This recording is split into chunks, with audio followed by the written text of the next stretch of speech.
I'm Jamie Resker with Employee Performance Solutions. We're going to talk about ways to begin a performance conversation and also review things that we probably shouldn't be using when we're starting a performance conversation, things that you likely are using today or have used in the past.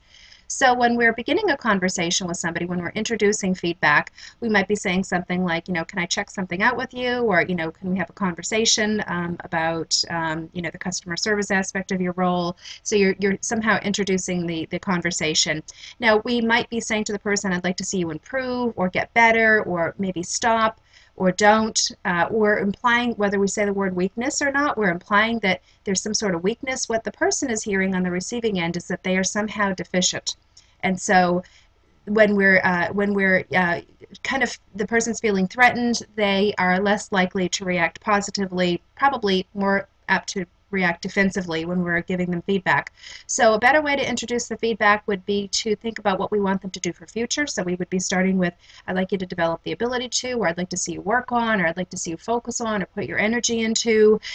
I need for you to is another way to say it, but it's a little bit more directive in those words, and we might have to be more directive in some cases.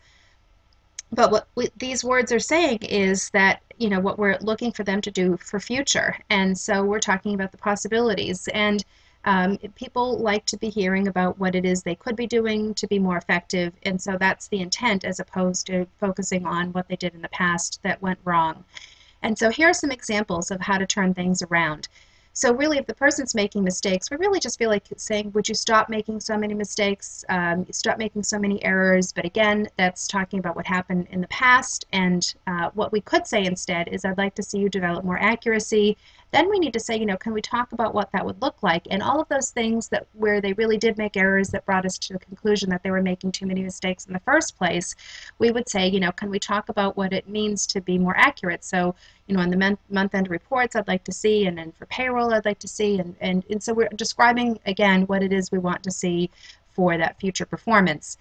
Here are some other examples of just kind of the initial turnaround, not really the description of detailed of what we want to see, but if we have somebody who's reactive, we really want them to be proactive, then we would describe, here's what I mean by proactive. If the person's late, we really want for them to be on time.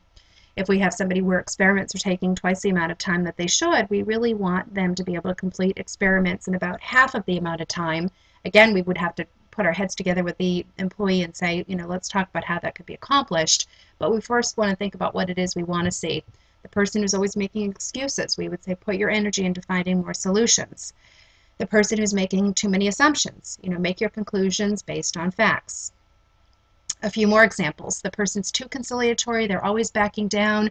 We would say defend your positions and your opinion. So for example, during our Monday morning meetings, I know that you have information on such and such, and when you hear something that is something that you can contribute to, I'd like to see you speak up during those meetings.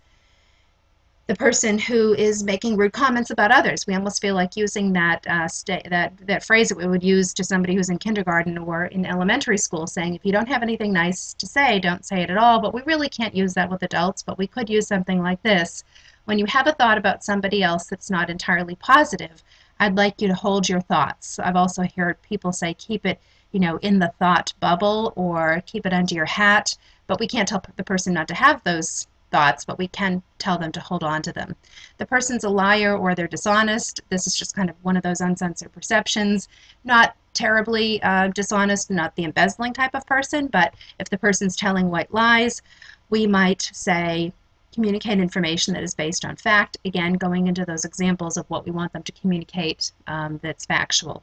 The person's condescending to those who are less experienced. What you really want to have happen is use your experience and knowledge to helpfully and patiently mentor those with less experience or knowledge in a certain area.